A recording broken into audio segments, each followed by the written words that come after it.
Welcome to live streams. My name is Jürgen Steinmetz and I'm joining you from Honolulu, Hawaii. Today, meet Tom Jenkins. Tom is the CEO of the European Tour Operator Association and based in London. We've talked to Tom back in April or May, I think it was, when the COVID epidemic just became a really big issue and lockdowns were initiated all over the world. Now, several months later in September, the situation has eased a little bit, but it's again tightening up. So Tom will give us an overview about the situation in Europe, how he sees the future of the travel and tourism industry, and what his organization is doing to help in the COVID situation. Enjoy. Hi, good morning, everybody. Aloha from Hawaii. My name is Jürgen Steinmetz, and I'm joining you from beautiful Honolulu, Hawaii. With me is my partner and co-host, Dr. Peter Tarlow, joining us from College Station, Texas, and our Tom Jenkins, joining us from London, England. You can see Tom's black suit and red tie. We just talked about it, and we're more in the aloha spirit, this part of the world. And we're going to talk about how we can bring everyone together through tourism again. I see we have a lot of interest. People are joining us, so we're going to get it maybe a few more minutes before we can start our discussion. In the meantime, just some housekeeping notes. Everyone is now muted. We do this to avoid background noise from other people. You may not realize sometimes, even if you don't mean to have background noise, it just comes. But we're entering an interactive discussion. That means everyone is welcome to ask questions and participate. And you do this simply in clicking on participants or on chat on the bottom of your screen, and you see like a blue hand you can raise. So once you click on this hand, we see it here, and we're going to give you the microphone in the order we receive these requests. We're also wanted to let everyone know we have a special event on Sunday coming up. It will be attended also by the Honorable Minister of Tourism from Jamaica, Edmund Bartlett, by Taleb Rifai, who might be joining us today as well, former Secretary General UNWTO. And we're going to celebrate World Tourism Day. And there's going to be a celebration with a focus on 3 destinations, what is Jamaica, Jordan, and the United States. And so again, welcome everybody. So I like to just hand over to Peter to say hello, and welcome everyone from your end. Yeah, so Jürgen started with good morning from Hawaii. I'm sure Tom will mention good evening from London, and I'm right in the middle in Texas, so good afternoon to everyone. I think this is a really important session that we're going to be talking about, because this is truly, we're at a crossroads in the world of tourism. When the whole COVID-19 pandemic began, many of us had the hope that it would be short-lived and it would be done very quickly, and we'd be back on our feet 1, 2, 3. Now, as we're going toward the end of 2020 and entering into 2021, there's fears that the winter is coming. We may take a second or third wave, that we may not only deal with the issues of illness, but most importantly, of economic survivability. We're already predicting possible tsunamis in the hotel industry, and many restaurants are wondering if they will be able to maintain themselves going at 50, 60, or 70% capacity. Of course, there's the whole transportation industry that is also struggling. So the pandemic first was an attack on our health, but now it's really a dual attack. It's both our health and also our economic well-being. And that means that so many other industries that are dependent on tourism are now also being faced, because tourism is not just travel for leisure or even travel for business. It's a series of multiple industries that are interconnected into a parallel. And so today's discussion is really not only how do we survive, but what are some of the forecasts that may be taking place? How do we make tourism work in a period where it may look completely different, even when we come out of this in the years to come?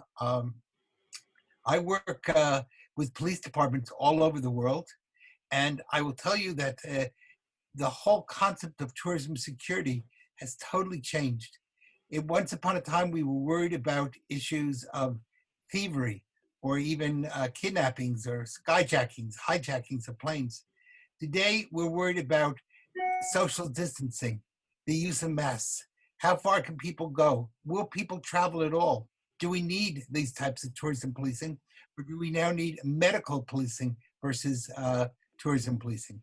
So it's a very different world that we're facing, and that's some of the discussions. I'm looking forward to hearing what Tom has to say about how it's impacting Europe, and of course, then we'll also talk about how it's impacting the United States and other parts of the world. So that's just to get us going. I should say most people could not wait for 2020 to end. So the solution was that this past week, we had Rosh Hashanah, the beginning of the end of the year 5780, and the beginning of the new year 5781. Maybe we all needed to put that year aside and wish each other a happy new year. Maybe the next year will be better than the last one. Yeah, thank you, Peter. And I agree with you. I think when we first talked to Tom, was it in April this year, April or May? We didn't even think about where we are standing now in September. Isn't that right, Tom? Well, I think we contemplated it. We went that far. I think you're quite right. I mean, we were looking at a situation in May when we were surveying our members, and a good 25% of them felt that the business would return in the last quarter of 2021. This is not going to happen. And I think many people are looking into, last quarter of 2020, I do beg your pardon. And this is not going to happen. Everyone is now looking to the second half of 21 for a recovery. But I don't think, I mean, thank you so much, Peter. You've more or less covered most of what I was going to say in a very eloquent, it was merely an introduction. So I feel almost like handing back over to Jürgen. But no, in all seriousness, I mean, there's several things we can say and we will. And the headline news that was launching this discussion was the world travel market is going online. I think Reed, the organizers of World Travel Market, had no option other than to do this.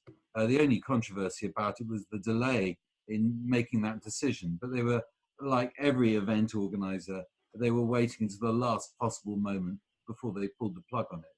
I think from their point of view, this is an entirely sensible move. Not because going online is necessarily sensible, but the worst thing they could do for their brand was to have a bad World Travel Market in 2020. And there was no way they were going to have a World Travel Market that was going to look anything like its normal self in this year. There would have had to have been severe restrictions on the number of people coming into the exhibition area. There would have been severe restrictions on the number of people on the stands.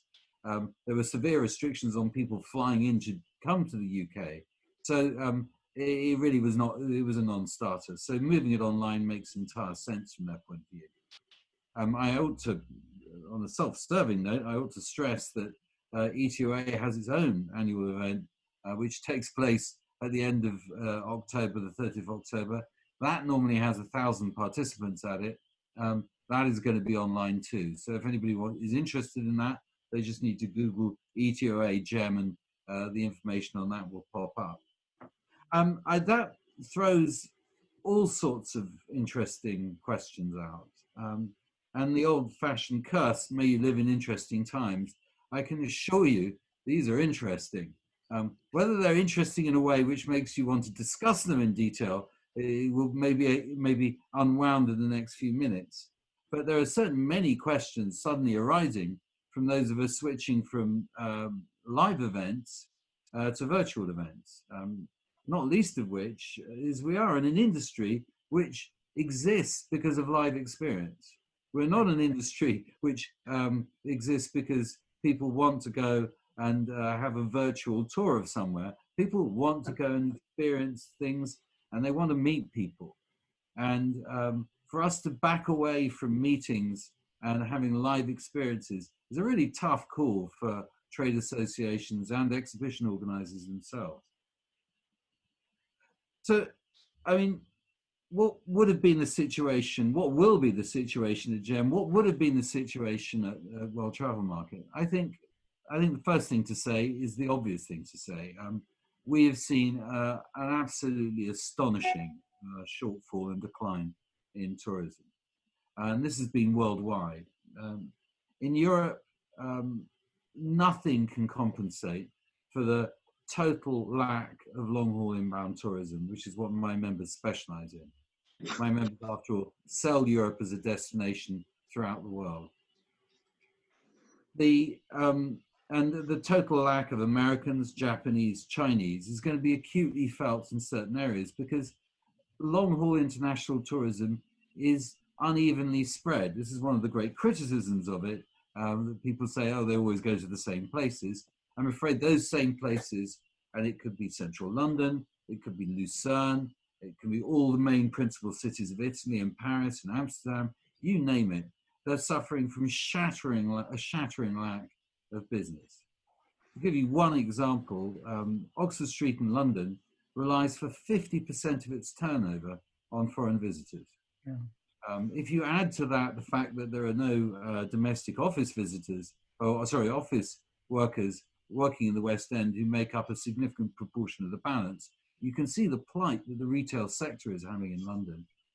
And that is shared, of course, by the theatres, which are in complete lockdown. They've been closed now for 6 to 7 months. The restaurants, which are having to struggle, as Peter pointed out earlier, struggle at heavily reduced capacity. They're coping with reduced capacity, meeting reduced demand. So this is a pattern which is occurring not just in the UK, it's occurring throughout Europe. There are one or two sort of chinks in this sort of universal gloom, chinks of light in the universal gloom. Firstly, within Europe, and this is not the UK, within Europe, the Schengen area, broken and battered though it is by nation states introducing their own restrictions on borders, the Schengen area has actually lived up to being a single travel area for its inhabitants.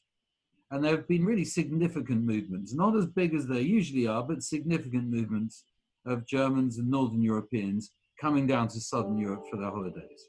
And certain areas, certain cities in Italy, certain areas in Spain have had comparatively good summers. Comparatively good summers, not comparatively good to previous years, but just comparatively good to a lot of other destinations in Europe, which are suffering and suffering terribly. The other strange area that's occurring is that domestic tourism is starting to show some signs of life. Very bizarrely within the UK, we're noticing that coach tourism is starting to revive itself, and it's reviving itself on a slightly older demographic from what we would normally seek from tourism, but it's starting to show signs of life. And that is actually quite interesting because what we're seeing is that there is a reaction to lockdown. And the reaction to lockdown is that people actually want to get out. This is borne out by all the research we've done in the origin markets in China, in Japan, in North America, that the demand for travel is still robust. People are still really expressing real interest. They're searching websites.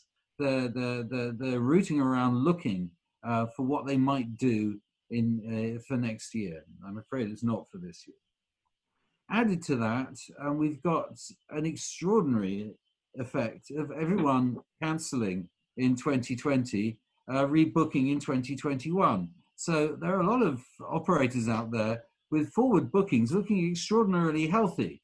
It might be added that some of those people who cancelled in 2020 really had little option other than to rebook for 2021. But furthermore, there are things out there which are not looking bad. So if you combine you know, the reaction to lockdown, the reaction to restriction of wanting to travel and get out and see the world, together with really quite robust forward booking patterns, 2021 on paper doesn't look terrible. Now, we have to remember that 2020 was looking like it was going to be a record year. It was going to be a boom year. And so we cannot take anything for granted. And I think before anyone gets carried away with my enthusiasm, I would say that all this recovery is wholly contingent on there being a vaccine. Without a vaccine, I cannot see confidence returning to the marketplace. The question which I won't answer, and Peter may wish to pose, is the question which is now being asked in every European capital city. I'm sure it's being asked throughout North America, which is not, what's it going to be like when a vaccine comes around, which we'll get to in a minute, but how do we live with this virus? And the problem that politicians have is that they've already nailed their colours to the mast largely. They know how to react to virus. They do lockdown. But lockdown, as you pointed out earlier, implies really quite savage economic consequences. And yet it's very, very difficult to avoid them if the second wave is coming. And I fear all the information we have implies that the second wave is coming, whether it's a big wave or just a little wave, we don't know. But infection rates seem to be accelerating throughout Europe. And I'm sure they will start accelerating in the rest of the world unless lockdown or similar restrictions are applied. I raise that question because being of a certain age, I remember things like the Asian flu epidemic of the late 60s. I was a child then and I was a victim of the Asian flu epidemic in the late 60s. And the Asian flu epidemic had a fatality rate not dramatically different. In fact, it's at the moment dramatically worse than COVID-19. And yet we did not choose to close down all the economies. People may retort that the economies in the late 60s are very different from the economy of 2020. Yet it's extraordinary how we largely, and I mean by we, Western and indeed global civilizations coped with it and just took it on the chin in comparison to what is happening now. And I think this is a question which will be asked in future months and future years. That's a really important point, Tom, because I think many of the things that have taken place in other periods are now either being expanded or being emphasized in ways we never did before. And we never had a media prior to this in the 1960s or 70s that every day turned this almost into a football game. How many people today have died? You know, you're almost keeping score. So we had the public constantly in a state of fear in a way we were not having in past, they weren't pandemics, they were epidemics, but in past epidemics. So I think your point is essential in the comparison. And therefore we have to think through very carefully, not only the medical side of this and the political side of this, but also the media side of this and how and what role are media playing in the way that people are now seeing the world. Yeah, well, you're right. You're quite right. And there is a sensational, it's now, the news programs now are coronavirus news programs. Yes. It's the principal subject of discussion everywhere. And it's indeed the principal, so we're suddenly making it the principal discussion here. First we talk about tourism. But I think, Peter, one thing, I'm going to give way to questions because I don't think, I don't want to hog things. But firstly, I said that domestic tourism was taking place. I would just probably re-emphasize in Europe, it was great to see people using the Schengen zone as it was meant to do. I think the next question really is, do you think, what is going to be the shape of the recovery? I'm an optimist in this area. I'm quite happy to be told I'm wrong.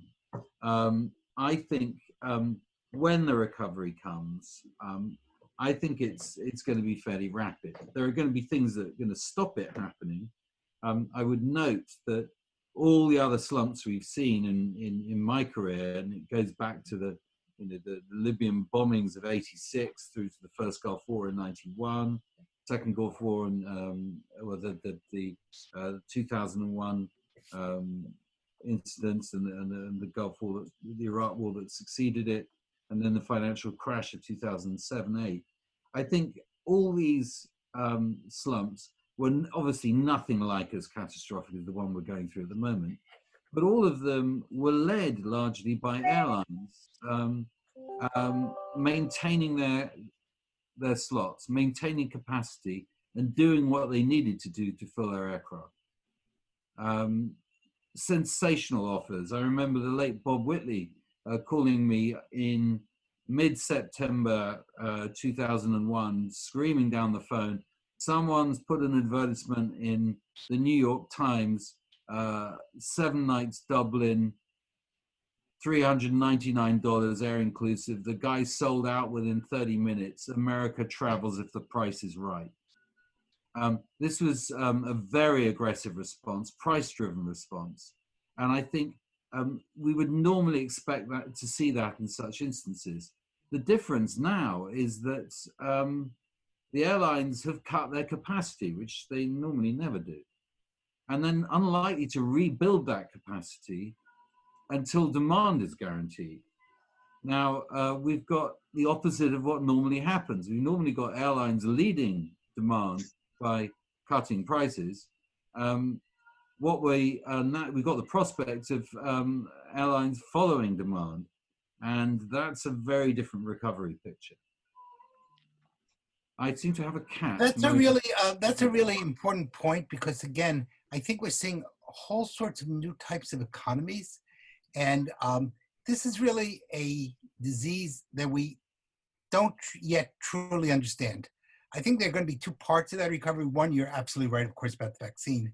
Probably, I would argue, from a medical perspective, even more important is developing the therapeutics.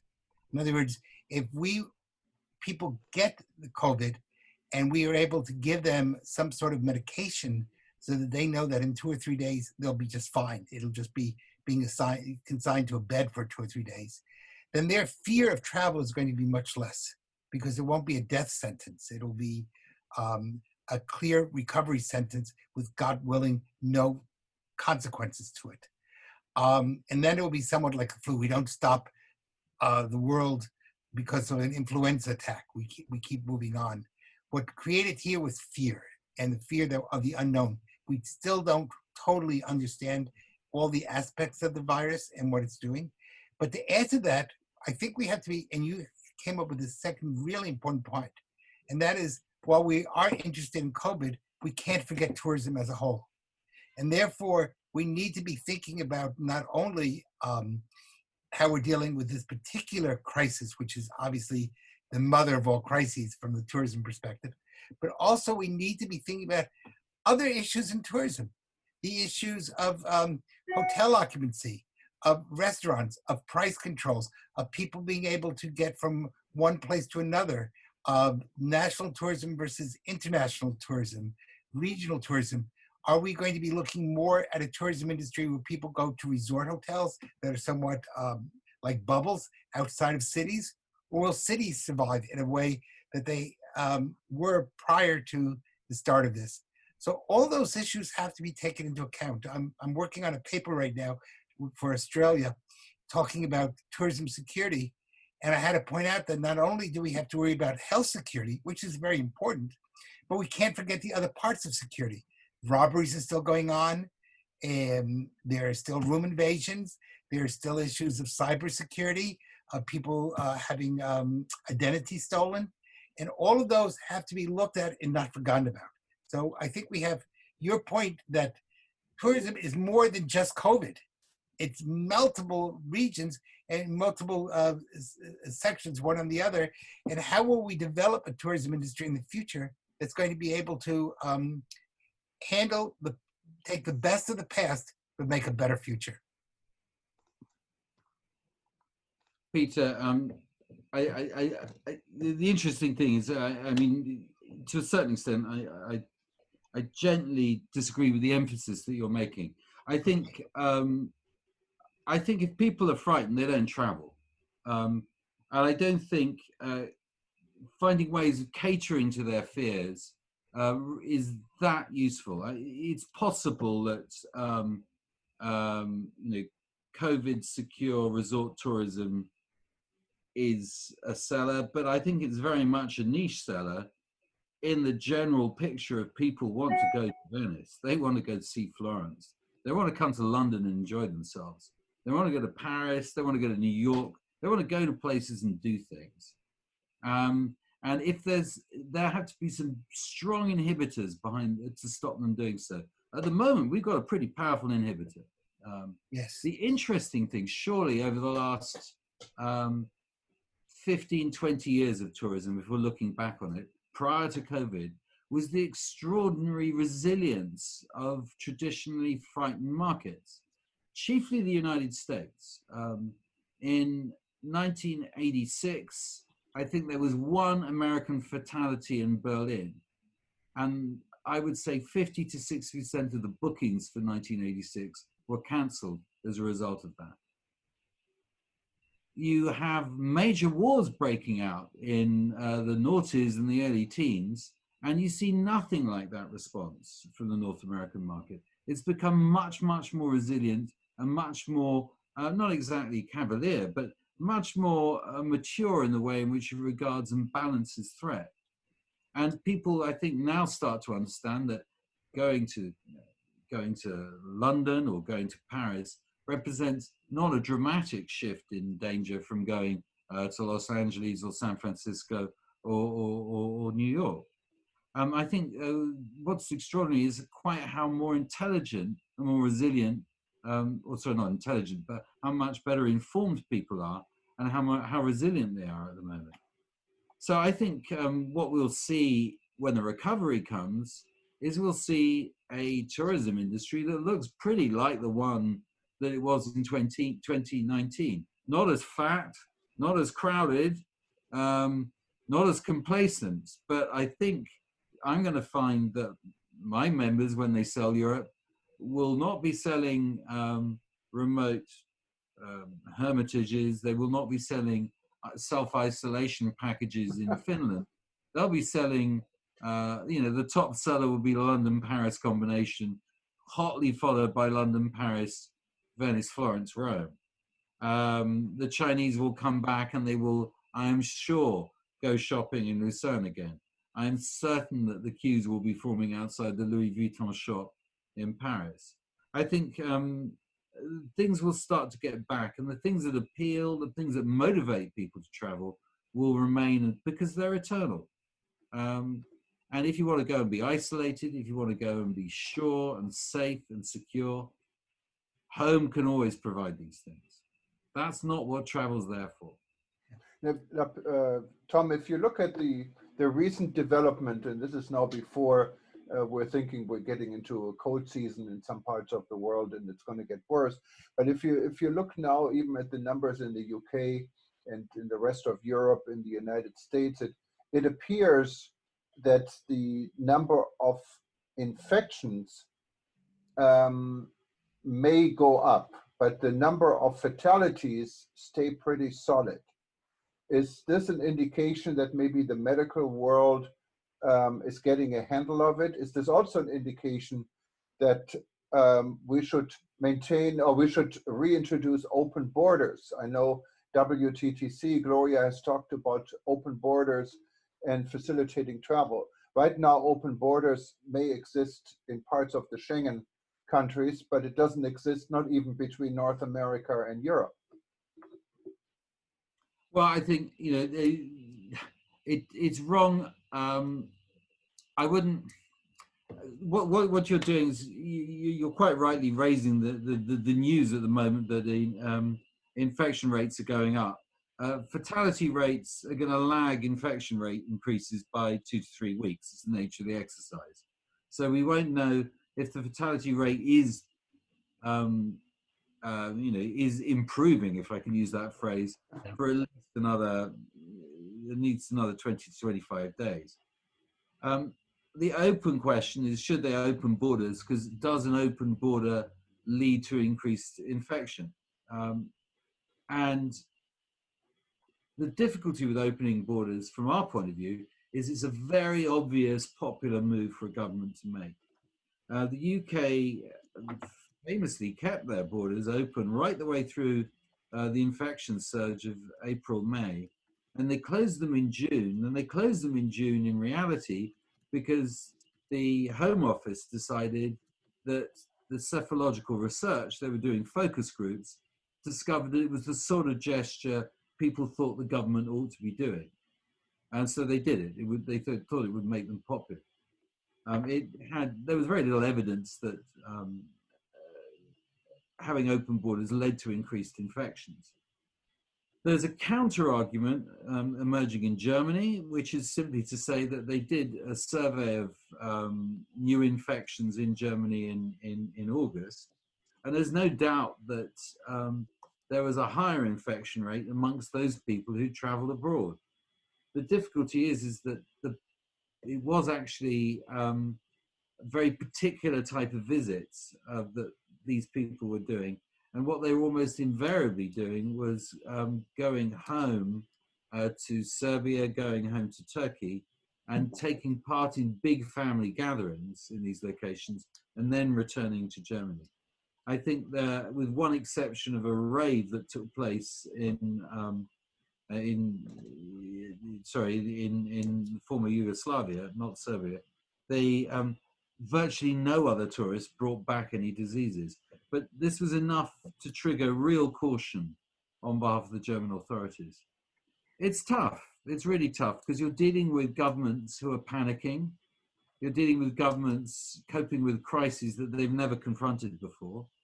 They feel terribly exposed, and they know they're going to make mistakes. And they're going to, but if in doubt, they'll be restrictive. And I'm afraid it's a testimony to the comparative weakness of the travel lobby that we are going to be number one on the hit list if they feel they need to make a spectacular gesture. And that's what's going to happen. I think I just wanted to I'm sorry.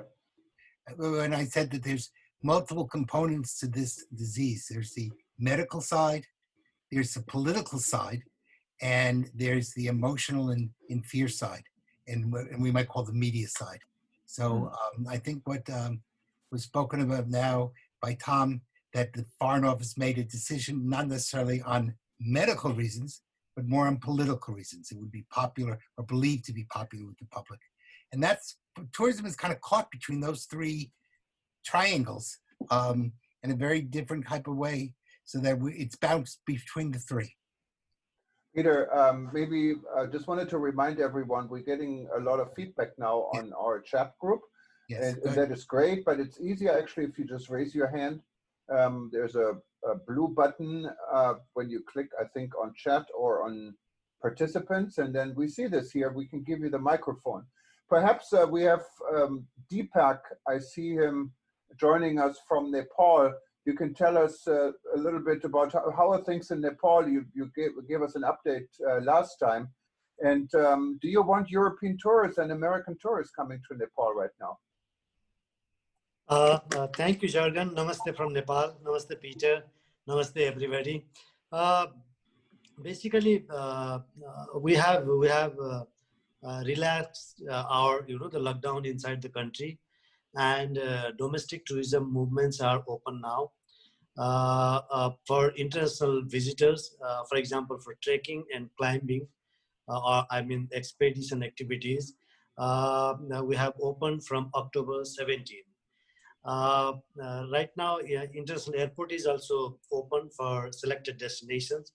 And I had interacted with local tour operators in Nepal, and they told me that for November, is still at least I think 20-25% of trekking activities are not cancelled yet. But the cases are not growing rapidly, but it is constant because we tried last nearly 3 to 4 weeks of strict lockdown. Even in that kind of strict lockdown, the cases were, not growing rapidly, but not controlled in as expected. So in these coming 3 to 4 weeks, we are trying to see the situation, how it will go if we open up some activities with some safety protocols. So that's why we are testing a kind of from domestic tourism movements. After that only we can see something. So for international visitors from October 17, we have opened our international airport and activities like trekking and expedition. So you're in touch with guys like Tom to get tourism from Europe to come back to Nepal? Yes, we are looking for that. Basically, I was interacting with some agencies like G Adventure in Canada or Hauser, Intrepid, these kind of agencies, and then some middle kind of agencies also. They have been saying that since Nepal is a destination which has most of the destinations in isolation, like trekking, climbing, adventure-based activities, nature-based activities. So still there is good interest about Nepal, and then they have made a kind of protocol to have not a big group in a single trip. So I heard that 20, 25 or 12 to 15 number of packs in a group. So that kind of choice is there, and then we are quite hopeful that if we can prepare ourselves better, we'll be able to get good numbers maybe at the end of this year or maybe starting from 2021. Thank you, Deepak. Maybe before we go back to Tom, just wanted to say hello and also maybe get an update from Cuthbert Nkubi. He's the chairman of the African Tourism Board, joining us from Pretoria. And I had attended a meeting earlier this morning from Project Hope, what is spearheaded by the African Tourism Board.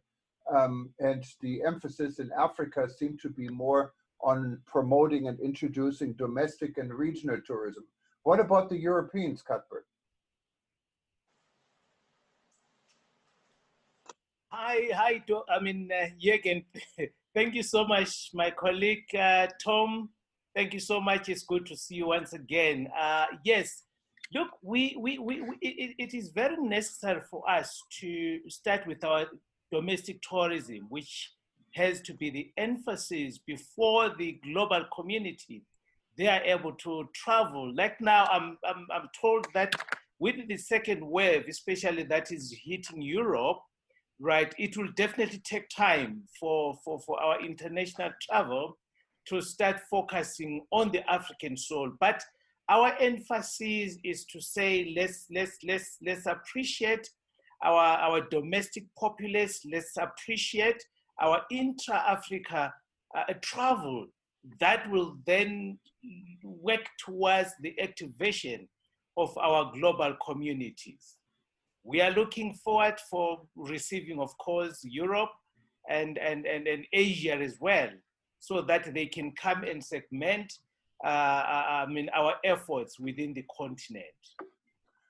So Tom, how do you see the possibilities Europeans are even thinking about traveling to non-European destinations like Nepal, like anywhere in Africa, like North America or Asia? I think look, anything is possible. Anything is possible, but it just at the moment, it doesn't look probable. And I think, even though Africa and Nepal may be enjoying very, very low infection rates, it's just the sheer process of going there and coming back again, and the prospect of being quarantined upon return is so spectacular that the people that you're trying to attract probably cannot afford the risk of going there at the moment. This is your difficulty.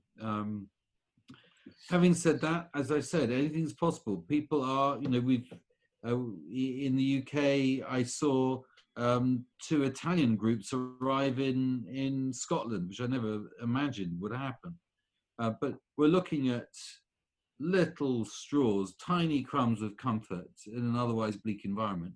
But what business you get, obviously, nurture, treat as best as you can, because they're the harbingers of the future arrivals that you need. But can I say that I'd love to be able to sit here and say, yeah, it's going to be great, just go for it. Sometime in December, the lid will come off. No, I think we're looking deep into 2021 before we see any meaningful recovery in demand, both coming into Europe and leaving Europe. So that is really the chance for domestic and regional tourism in Europe to kind of test the waters, how to introduce it and what works and what doesn't work, right? Yeah, but I mean, also realize that domestic and intra-regional tourists have different tastes and different needs to intercontinental tourists. You are not going to see the top luxury hotels in London and Paris occupied by domestic visitors. This is not going to occur. People who've got highly hypothecated skills, such as Japanese-speaking guides, for example, they're not going to be able to survive on domestic visitors. No, I think domestic travel has its own profile, has its own virtue. It underpins, in some ways, manufactures the tourism product that long-haul tourists come to see, but it's not a replacement for the sort of tourism that we're missing. And the same will be particularly true of Africa. Intra-African travel is fantastic. It's much, you know, it's to be encouraged as much as possible, but they're not going to fill the luxury. They're not going to fill the luxury safari resorts in the same way that Europeans and North Americans. Alexandra, she's joining us from Montenegro. I know you had a fascinating article today, what was published in Montenegro. Congratulations. Welcome, Alexandra. You had a question.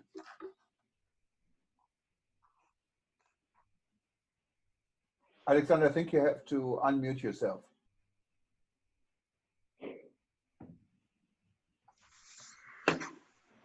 Yeah, let's see if I can unmute her. Yeah. Oh, there she is. Okay.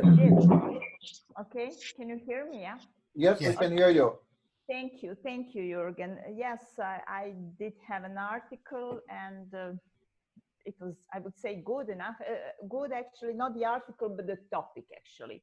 So my question is, and I would like to have Mr. Tom's view on this matter. We know that there are no safe destinations in the world. There are only safer destinations, which guys from Rebuilding Travel are teaching us, and I agree with that.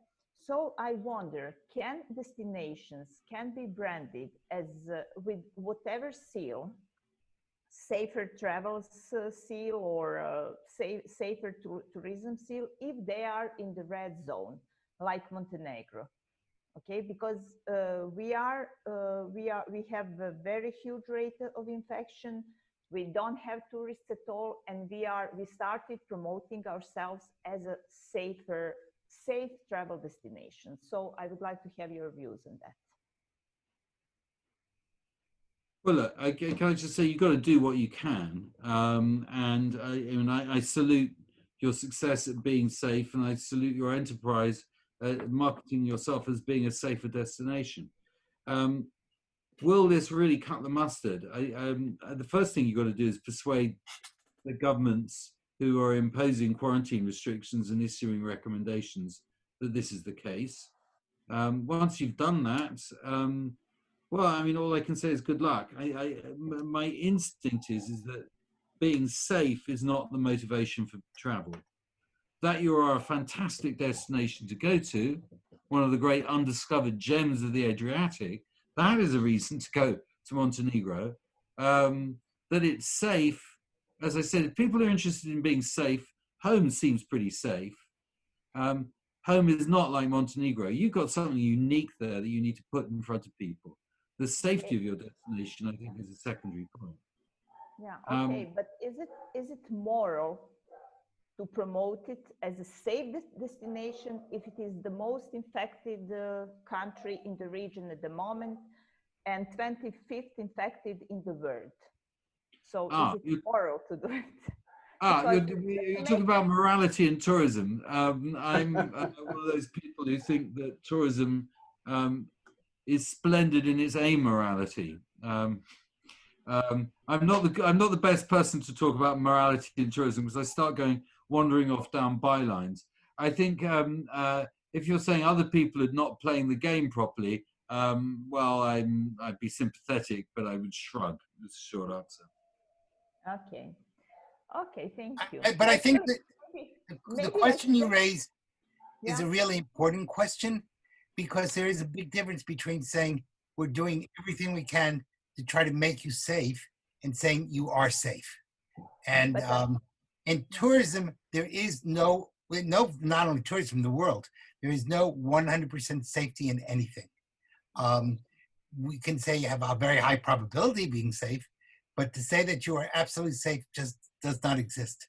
So I think the most we can really say is we are working hard to make you as safe as possible. We're working to make the place safer, but I don't think we can really say it is safe, because you need just one exception and it's no longer safe. Yeah, actually, this is what I wrote in my article today. I disagreed with the solution that we should promote Montenegro as a safe destination, because we are not a safe destination, not at all. And I think we should be promoting the Montenegro as actually starting building Montenegro as a resilient, COVID resilient destination, and that should be the starting point for us, I think. Yeah, and also I wanted to remind this group, Rebuilding.Travel, started the Safer Tourism Initiative. Right. So we're not, and this was done intentionally, we're not calling it a safe tourism initiative, but a safer tourism initiative. That means it's an encouragement for people to implement all the known rules and regulation to make a destination safe. And it's a conversation between the traveler who can actually be part of this commitment, and the supplier who can then again say, okay, we do everything we can to keep our destination as clean, as safe as possible. And that's why we think you should look at us, maybe looking more at someone who doesn't say this. And so you can actually see who has responded to this so far. It's on safertourismseal.com. And with the Safer Tourism Seal, we just introduced the Safer Tourism International Hall of Heroes. And these are the people that are recognized for doing what they can do, and maybe beyond of what could be expected they can do in regards to responding to this crisis. And we would like to invite Tom to be part of this Hall of Heroes, because Tom really from the very beginning as the head of ETOA has been instrumental in the world when it comes to setting mentorship, guidance, and comment on this ongoing crisis. Well, Tom is thinking. We might mention today that Uganda did pass all their self-assessments and other work, and that they will be awarded the Safer Tourism Seal by the end of, hopefully by the end of the week. Yes. So destinations are important. We're trying to go one extra step. No one can certify anyone of being something. It's impossible. We cannot set these guidelines. So the Safer Tourism Initiative, it's all what it says. We're looking at a destination. In the case of Uganda, we're interacting with the destination. We're pointing out what they're doing according to their own self-assessment, what then again could be seen as pioneering or maintaining policies that are important for tourism to possibly function now or in the future, depending on the situation. But I wanted to invite everyone to participate. So we still get a lot of feedback here on our chat group, and it's a little bit hard to read this at the same time, from my eyes at least. But anyone who wanted to say something, just simply raise your hand, and we'd be happy to give you the microphone. Or in the worst scenario, scream out. Or scream out, yes. Jürgen, can I just make another point? It does occur to me. I think, you know, you learn something from crises like these. One of the merrier things is this has certainly put the over-tourism debate into a different category of relevance. I think just as importantly, in fact, more importantly, I think now is the time for intermediaries, and I am at core, or was originally a Tour Operators Association. This is the time when intermediaries really start to show their worth. As intermediaries, they're often told they're not needed, particularly when things are booming. Now they're needed. Intermediaries add value, but they add the most value by delivering clients where clients are necessary. And they can sell destinations like nobody else. That's what they do. That's how they add value. And this is the time for intermediaries to come into their own. So, you know, if you're there, sorry about this. If you're there, intermediaries, you know, Montenegro needs you. People need you. You're wanted. There's lots to do at the moment. Plenty of eager clients, plenty of willing destinations. All you need is the green light from the authorities and a vaccine, and we hit go. Thank you. Thank you. I think, Peter, you were saying something. No, I was just, I was at the moment congratulating Uganda. Again, I think the real issue is not that you've created a perfectly safe location, but rather the location is constantly working to make itself safer.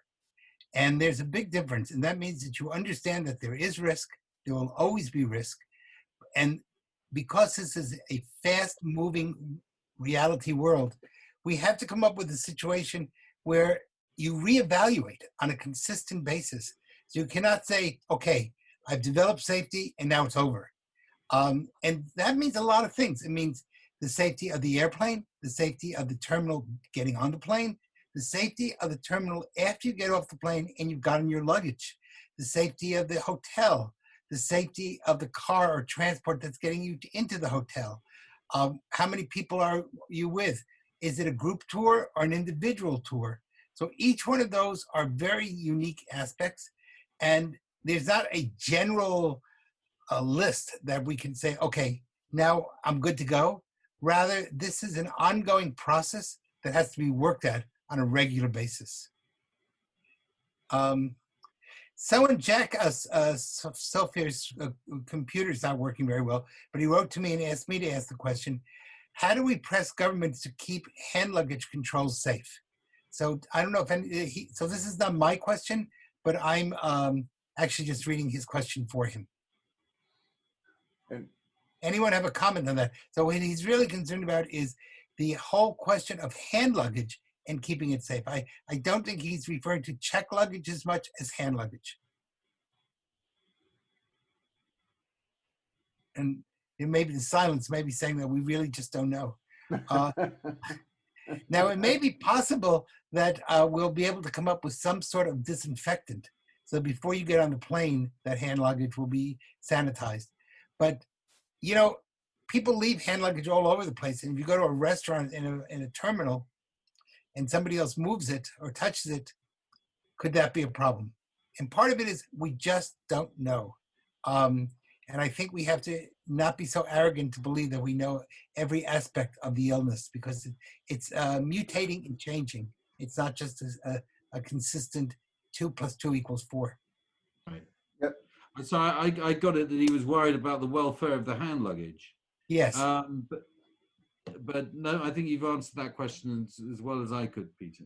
Yeah. And there is there's an interesting comment a little bit earlier from Michael Binder in Austria, And this is kind of the statistics that pop up and then they disappear again, they get discredited, and then people say this is, oh, this is so true. But he's saying in Austria, where he's from, we have approximately 200,000 influenza infections each year with approximately 1,500 deaths. Presently, we hold 15,000 COVID-19 patients with 800 deaths.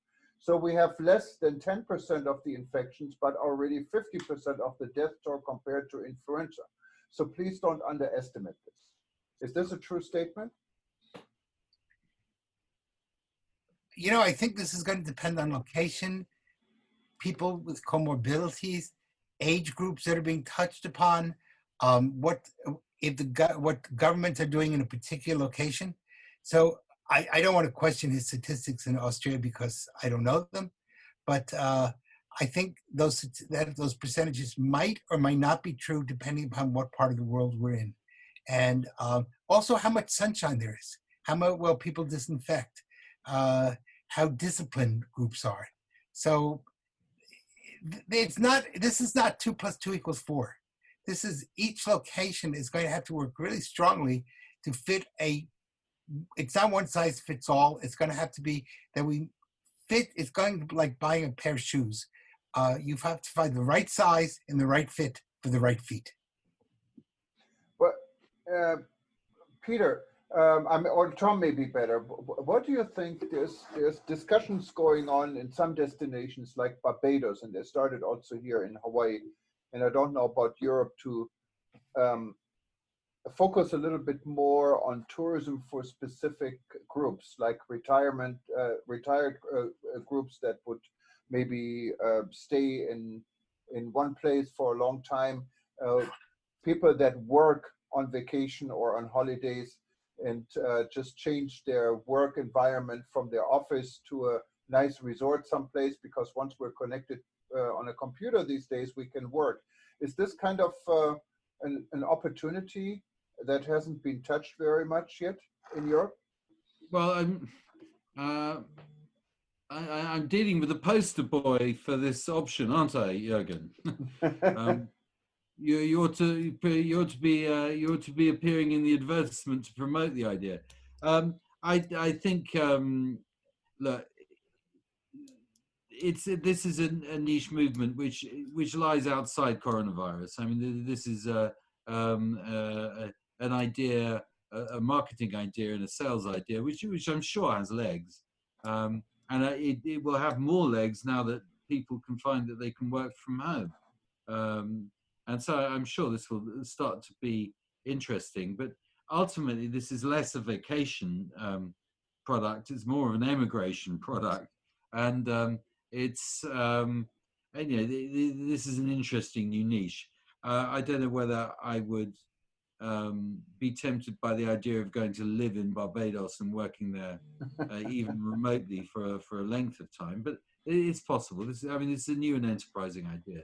All they can do maybe is in the middle of a cold winter, you might. The idea is also kind of based, and I think to support what Tom's saying, most of these ideas come with some sort of long-term residency papers or work permission papers. In other words, you're not going for a 1-week vacation in a hotel. You're going for a long period of time.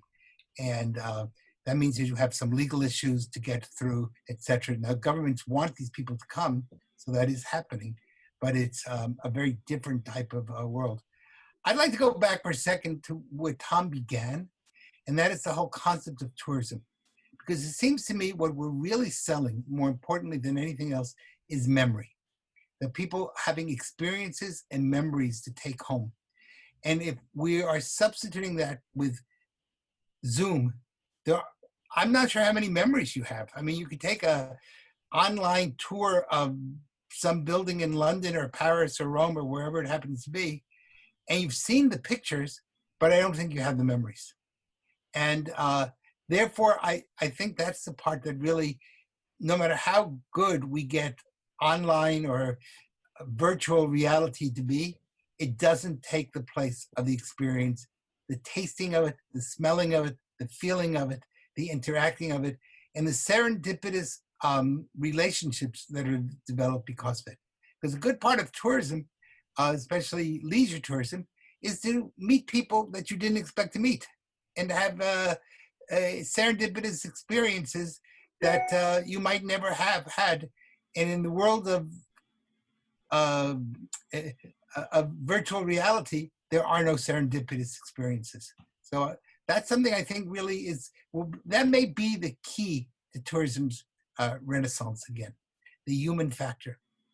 That's so important, because you can replace meetings and have them virtual. You can have a world tourism market in your living room or in your bedroom, but it's definitely not the same as being in London and miss out on all this fun what you usually have in a city and meeting people personally. And we have to get back to this, and I think we're all striving to get back to this. We're eager to get back to this. I can say I'm now on this island, stuck here on this rock, and I don't say Hawaii is just a rock, it's a beautiful place, but I had a little bit enough of this beautiful place since March, not going anywhere. I want to see other beautiful places in the world, and I think we all need to work together and get there. It's not all an economic issue, it's also a mental issue. You know, people just need to travel. It's just in many people's genes. I can tell when I talk about people I know, we're all desperate to travel. I think Mario had a quick question. Mario is based in Rome, Italy. Mario, what's your question? Good morning. Or good evening, better for you. Hi, everybody. Yes, the leaving behind the problem regarding the travel economy in Italy, which is very bad, there's no point to talk about. I would like to know your views regarding the travel marts. TTG Rimini will be on next 14 October live, and Chengdu is travel mart is in China, is on now. How do you conciliate? I mean, what's going on? Everybody is running away from China. Nevertheless, now a travel mart is open, attracting a lot of people, maybe domestic, but maybe Asian. And ETG Rimini, Italy, also, I mean, the country is not in a good shape regarding the sanity. Nevertheless, they are open to the public now. How would you explain this? Thank you. Thanks, Mario. And the short answer is that Italy, which obviously was the start of the coronavirus epidemic in Europe, has coped with it remarkably well. And everybody I know who has been dealing with Italy in the last 6 or 7 weeks has been congratulating Italy on how well and how gracefully and how, if I may say, surprisingly, everyone is conforming to social distancing laws, everyone is wearing masks, and everyone is doing this with considerably good grace. All I can say to Rimini is good luck. I mean, if they can do it, well done. But I think, if I may just react slightly less to your question, more to Jürgen's statement, I said at the beginning that we live as, you know, for live experiences. There are real benefits for doing online meetings. We are having an event as I speak now. This one could only take place using the machinery that we've got and that we're using now. When I'm running my workshop at the end of October, which I will have buyers dialing in from China, I will have buyers dialing in from the West Coast of America, from the East Coast of America, and from India. From throughout the globe, we're going to be able to source people who can sell product. Now, this, every year when I normally do that event, I have 250 people coming in, but I have nothing like that geographical reach. And the efficiency of a good online system means you can process 50 appointments a day. I mean, this is really tough to do within a live environment. I'm not saying live is going to die. I'm just saying, you know, there's some real benefits from the online products which are now coming on stream. How can I explain Rimini taking place? I can't. I would just say, if it's taking place, I wish it all the luck in the world. and same with Chengdu. Thank you. And Tom, and if you really see like the world travel market, I love to run around from one end to the hall to the next and have like one meeting every hour, and I do, and any day then over 50 meetings on Zoom. But let's see where we get. You're absolutely right. Zoom is opening new opportunities from the business standpoint. It's a lot less money because you can sit in your bedroom to do that. But we all need to travel. Tom, it was a pleasure having you. There's no more questions. There's a lot of chat, but I think we're over our time, 7 minutes over. And we'll be very happy to help you get the word out on the ETOA conference. Just let us know, and we'll be happy to include this in our information also at eTober News. A copy of this video will be posted online at rebuilding.travel and also at livestream.travel. We'll also convert it into a podcast, what then will be distributed through 9 different networks, including Apple, Google, and Spotify, and some others. And of course, you will see a report on eTober News. I wanted to encourage everyone to interact with this community. You can easily go to rebuilding.travel and submit questions, ideas, and also share information, what your destination or your office is doing. If you haven't gotten your Safer Tourism seal yet, just go to safertourismseal.com. It's free, and you can get your seal either on self-assessment, or you can have someone like Peter help you to actually investigate this assessment, and we publish this feedback as well. Tom, it has been an absolute pleasure having you here for the second time. And yeah, can I just say thank you so much. And I wasn't able to respond to the enormous honor of being inducted as a hero. I don't think I've ever been described as a hero before, and I think of several Olympic boosters, local guiding cartels, and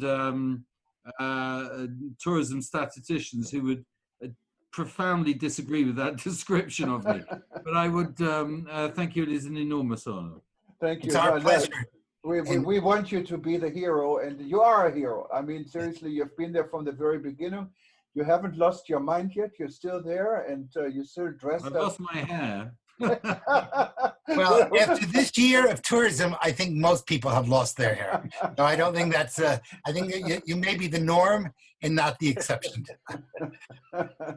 I also, before we end, want to thank you from the middle of the U.S., not from Hawaii. We're not a big rock. We have a lot of space here, but I'm looking forward to one of these days getting to see you again in London, and looking forward to the reopening of tourism, hopefully sometime sooner rather than later, but whenever it's meant to be. I think all of us are going to be really excited to be able to get back on the road again and just enjoy life and enjoy this world. So with that, I'm going to say thank you also, and congratulations, Tom, on our introducing you into the Hall of Heroes.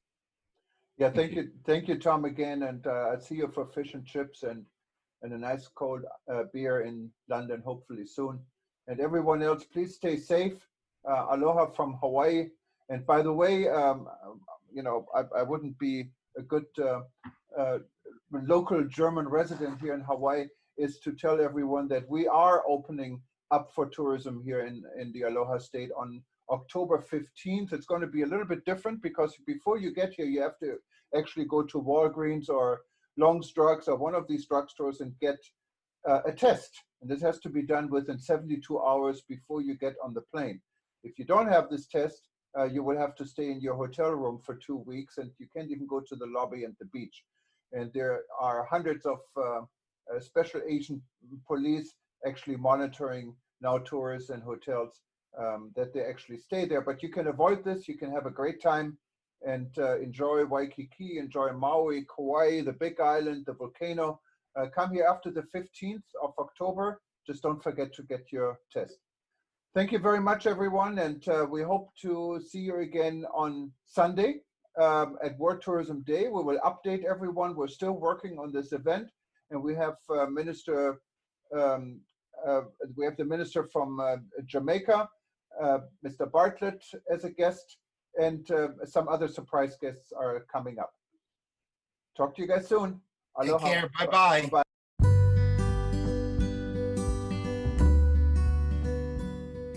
I hope you enjoyed today's podcast. We'll see you again very soon. Saying aloha from Hawaii, this is Jürgen Steinmetz with Live Stream.